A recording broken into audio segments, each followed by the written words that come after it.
Holland دنیا کا سب سے زیادہ پھول پیدا کرنے والا ملک ہے۔ انٹرنیشنل مارکیٹ میں ہونے والی پھولوں کی تجارت کا 50% سے زائد حصہ ہالینڈ میں پیدا ہوتا ہے۔ دیکھتے ہیں ہالینڈ سے منصور احمد کی یہ رپورٹ۔ ہالینڈ دیگر پھولوں کے علاوہ ٹیولپ کی پیداوار کے لیے منفرد مقام رکھتا ہے۔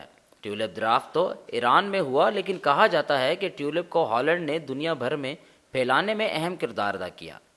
ہالینڈ میں ہر سال 10 بلین ٹیولپ کے پھول پیدا کیے جاتے ہیں۔